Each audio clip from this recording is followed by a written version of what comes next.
Hello guys, मेरा नाम है तुषार और आप सभी का स्वागत है मेरे यूट्यूब चैनल तुषार.education पे। दोस्तों, आज की ये वीडियो बहुत ही ज़्यादा इम्पॉर्टेंट है उन स्टूडेंट्स के लिए जो दीनदयाल उपाध्याय गोरखपुर विश्वविद्यालय में एलएलबी का एंट्रेंस एग्ज़ाम देने आ रहे हैं। जी हाँ दोस्तों, आपके एंट्रेंस एग्ज़ाम में मात्र 2 दिन का समय बचा हुआ है और 31 अगस्त को आपका एंट्रेंस एग्ज़ाम होना है। ये सबको पता है कि उनका एंट्रेंस एग्ज़ाम कब है। आपको यूनिवर्सिटी में एंट्रेंस एग्ज़ाम देना है। जैसा कि आपको पता है, इस यूनिवर्सिटी का एंट्रेंस एग्ज़ाम 31 अगस्त को होना है और आपके एडमिट कार्ड के अकॉर्डिंग आपको पता चल चुका होगा कि आपका सेंटर कहाँ है। तो जी हाँ दोस्तों, मैं आपको बता दूं कि आपके एंट्रेंस एग्ज़ाम में मात्र 2 दिन बचा हुआ है और आप इस 2 दिन में क्या कर सकते हैं। तो आज की वीडियो बस इसी पे होगी, कोई नई चीज़ मैं आपको नहीं बताऊंगा। बस मैं आपको कुछ एडवाइस दूंगा जिसको आपको मानना है और यदि आप वो काम करेंगे तो आपको आपके एंट्रेंस एग्ज़ाम में निश्चित ही फ़ायदा होगा।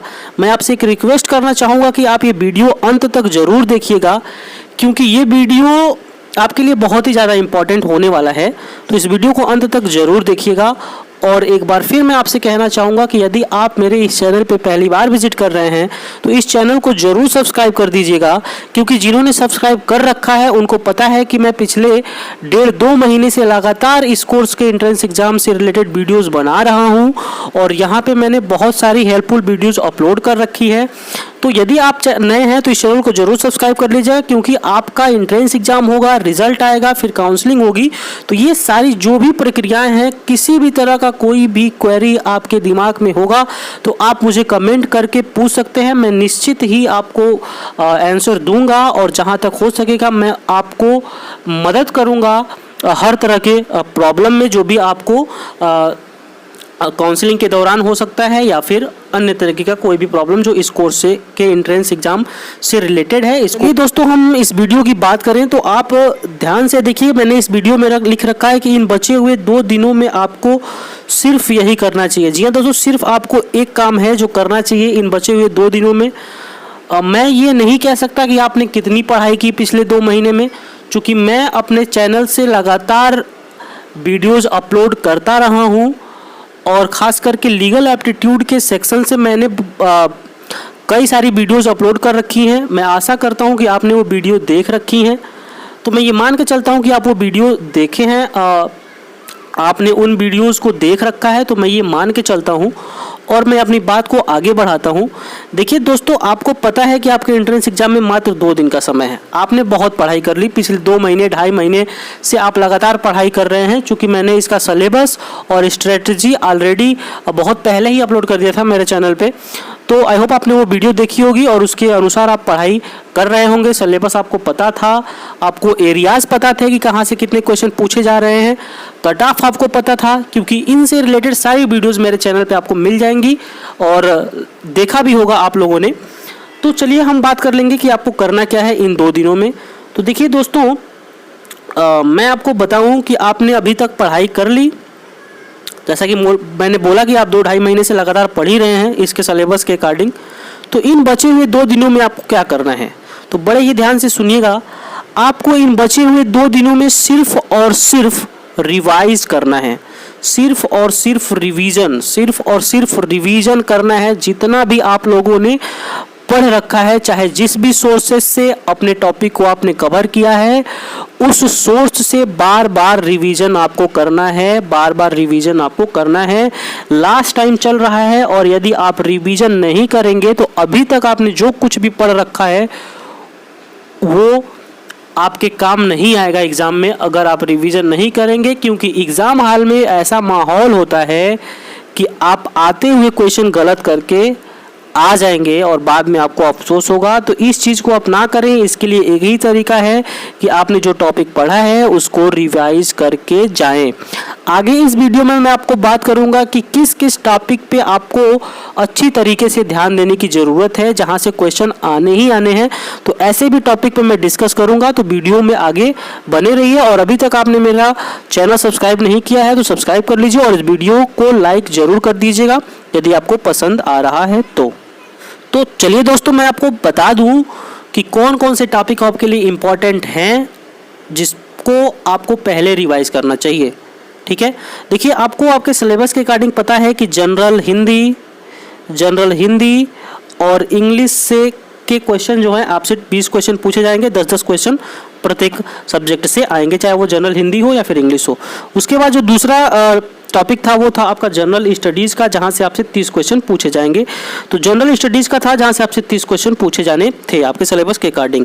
और जो सबसे इंपॉर्टेंट सेक्शन था वो था लीगल एप्टीट्यूड का था जहां से आपसे 50 क्वेश्चन पूछे जाने हैं। आपके कट ऑफ के अकॉर्डिंग आपको पता है कि कम से कम आपके 70 क्वेश्चन सही होने चाहिए, तब आप सेफ जोन में रहेंगे। कम से कम आपके 70 क्वेश्चन सही रहने चाहिए। अब देखिए जो मैक्सिमम नंबर आप क्वेश्चन पूछे जा रहे हैं वो पूछे जाएंगे लीगल एप्टीट्यूड से। और मैंने आपको बहुत अच्छे तरीके से समझा रखा है अपने पिछले वीडियोज में कि जो लीगल एप्टीट्यूड होता है उसमें कॉन्स्टिट्यूशन का बहुत ही अहम रोल होता है। और पिछले साल करीब 27 से 28 क्वेश्चन आपके लीगल एप्टीट्यूड के सेक्शन में जो है केवल कॉन्स्टिट्यूशन से पूछे गए थे, यानी कि जो 50 क्वेश्चन बन रहे थे लीगल एप्टीट्यूड के उसमें से केवल 28 क्वेश्चन संविधान से पूछे गए थे। ठीक है, और उसके बाद जो बच गए थे क्वेश्चन वो अलग अलग जो सब्जेक्ट्स हैं उनसे पूछे गए थे जो लीगल एप्टीट्यूड के अंदर में आते हैं।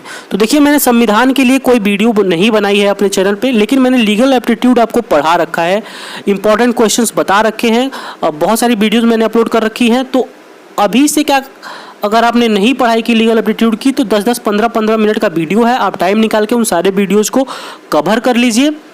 और जिन्होंने भी ये काम कर लिया है पहले, वो मैंने बोला था कि आप नोट्स ज़रूर बनाएंगे, और जिन्होंने भी नोट्स बनाया है उन क्वेश्चंस को रिवाइज करें।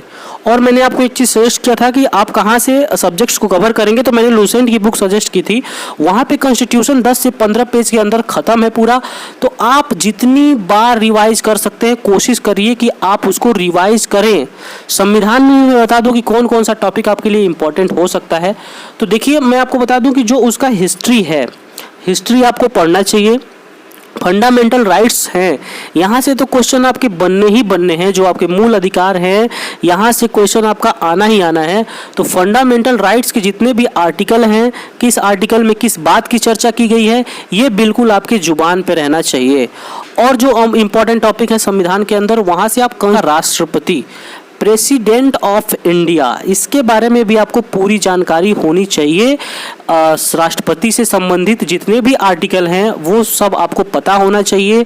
आपको पता होना चाहिए भारतीय संसद के बारे में, जिसका एक महत्वपूर्ण पार्ट होता है राष्ट्रपति, और दूसरा जो दो अन्य जो पार्ट होते हैं वो लोकसभा और राज्यसभा होते हैं। तो लोकसभा और राज्यसभा के बारे में भी पता होना चाहिए कि इनके मेंबर्स की एज क्या होती है, कार्यकाल कितना होता है। सेम चीज़ राज्यसभा के बारे में भी आपको पता होना चाहिए। आपको संविधान के अंदर आपातकाल के बारे में भी सारी चीज़ें पढ़ लेनी चाहिए, क्योंकि आपातकाल से भी क्वेश्चन उठता है। और सोर्सेज ऑफ जो अलग अलग चीज़ें हैं जिसको हमने अलग अलग देश से लिया हुआ है, तो उन सारी चीज़ों पे आप ध्यान देंगे। इसके अलावा जितने भी टॉपिक्स हैं आप उनको सरसरी निगाहों से देख लेंगे। जितना बार आप रिवाइज कर सकते हैं संविधान को रिवाइज कर लीजिए। बिल्कुल आपके क्वेश्चन बन रहे हैं, और अधिक से सबसे अधिक क्वेश्चन इसी सब्जेक्ट से पूछा जाएगा। और दूसरी बात, लीगल एप्टीट्यूड के लिए मैंने वीडियोस अपलोड कर रखी है चैनल पे, तो जाके आप उसको देख सकते हैं, आपको निश्चित ही फायदा होगा। तो ये मैंने बता दी 50 क्वेश्चन के बारे में। और जीएस के लिए 30 क्वेश्चन, इसके लिए भी मैंने लूसेंट आपको सजेस्ट किया था। तो यहाँ पे भी मैं बता दूँ कि कौन कौन से टॉपिक आपको रिवाइज करने चाहिए इस समय से। तो देखिए मॉडर्न हिस्ट्री में आप सारा कुछ पढ़ लीजिए। मॉडर्न हिस्ट्री में खास करके जो कांग्रेस के अधिवेशन है उस पर आपको फोकस करना चाहिए, वहाँ से आपके क्वेश्चन आने के पूरे चांस हैं। जबकि पूरा का पूरा मॉडर्न हिस्ट्री आपके लिए इंपॉर्टेंट है, लेकिन खासकर ये कांग्रेस का अधिवेशन देख लीजिएगा आप लोग, और गांधी जी का जो कार्यकाल है उनसे रिलेटेड जितने भी इवेंट्स हैं उन सारी चीज़ों पर आपको फोकस करना चाहिए। तो इसके बाद आपको सारा मॉडर्न हिस्ट्री याद करना, रिवाइज करना चाहिए। अभी से आप पढ़ तो नहीं पाएंगे, लेकिन जिन्होंने भी पढ़ रखा है वो रिवाइज करें बार बार। और आप चले जाइए एंशिएंट हिस्ट्री में। तो एंशिएंट हिस्ट्री में आपको खासकर गौतम बुद्ध का जो समय है, जैन धर्म है, गुप्त साम्राज्य है, मौर्य है, और मुगलों का जो शासनकाल है, इन सारे टॉपिक्स को आपको रिवाइज कर लेना चाहिए। ठीक है, उसके बाद आप चले आइए जियोग्राफी में। तो जियोग्राफी में सोलर सिस्टम के अंदर आपको ग्रहों का क्रम याद रहना चाहिए, बड़ा ग्रह, छोटा ग्रह, ये सारे तरह के जितने भी क्वेश्चन दिए हैं आपको सब पढ़ लेना चाहिए। और एक बात मैं आपको कहना चाहूँगा कि विविध का सेक्शन जो है आपके लूसेंट के अंदर सबसे अंत में कोई भी टॉपिक मत छोड़िएगा, कोई भी टॉपिक मत छोड़िएगा। आपको मैं बता दूं, वहाँ से क्वेश्चन आने ही आने हैं आपके एंट्रेंस एग्जाम में। तो आपको वहाँ पे संयुक्त राष्ट्र संघ दिया हुआ है, वो सारा कुछ पढ़ लेना है। संयुक्त राष्ट्र संघ के अंग पढ़ने हैं, पुरस्कारों के बारे में आपको जानकारी रहनी चाहिए, और खासकर नोबेल पुरस्कार के बारे में कि किन किन क्षेत्रों में दिया जाता है। तो ये सारा कुछ आपको पता रहना चाहिए पुरस्कारों के बारे में, ठीक है।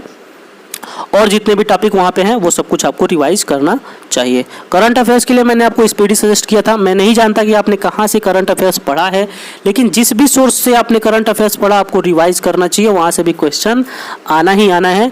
तो ये सारा कुछ इंपॉर्टेंट टॉपिक्स मैंने बता दिया आपको, जहाँ से आपके क्वेश्चन निश्चित ही आने हैं। एक तरीके से कहें तो यहाँ से क्वेश्चन आते ही आते हैं, ठीक है। तो इस वीडियो को बनाने का मेरा मेन उद्देश्य यही था कि मैं आपको बता सकूं कि इस टाइम से आपको कोई भी नया चीज़ नहीं पढ़ना है, आपको सिर्फ और सिर्फ रिवीजन करना है। और आप रिवीजन तभी कर पाएंगे जब आपने पहले से सारी चीज़ों को अच्छी तरीके से पढ़ रखा है। जितने भी लोग मेरे चैनल से जुड़े हैं, करीब 2-2.5 महीने से मैं syllabus, cut off, strategy, book list, legal aptitude के इंपॉर्टेंट क्वेश्चंस मैं पढ़ाता आ रहा हूँ, बताता आ रहा हूँ। तो जिन्होंने भी मुझे फॉलो किया, मेरे चैनल को फॉलो किया है, वो निश्चित ही अच्छी हालत में होंगे इस समय। और मैं ये नहीं कहता कि आपने मेरे चैनल से पढ़ाई की या नहीं की, मेरे प्लान के अनुसार पढ़ाई की या नहीं की। आपने जिस भी माध्यम से पढ़ाई की हुई है, आप उस माध्यम के द्वारा रिवीजन करिए। मेरा कहने का मतलब ये है, रिवीजन इस समय से आपके लिए बहुत ही ज़्यादा ज़रूरी है, ठीक है। तो आई होप मैंने आपको इम्पॉर्टेंट चीज़ें बता दी इस वीडियो में। और इसके अलावा भी अगर कोई क्वेरी आपके दिमाग में है तो आप उसको कमेंट बॉक्स में करिए। आपके एग्ज़ाम में मात्र 2 दिन बचा हुआ है, तो फटाफट अपने जो बातें हैं वो पूछ सकते हैं, जान सकते हैं। तो हम आपसे मैं आपको एक बात बोलना चाहूँगा कि सबको मैं बेस्ट ऑफ लक बोलना चाहूँगा आपके एंट्रेंस एग्ज़ाम के लिए। आप जाइए और झंडा गाड़ के आइए, ठीक है, अपने एंट्रेंस एग्ज़ाम में। और रिवीजन जारी रखिए, बहुत ही ज़्यादा ज़रूरी है आपके लिए। संविधान का रिवीजन बार बार करिए, जो भी इंपॉर्टेंट टॉपिक मैंने आपको बताया उस पर आप फोकस बनाए रखिए। आप निश्चित ही अच्छा करके आएंगे आपके एंट्रेंस एग्जाम में। आप सभी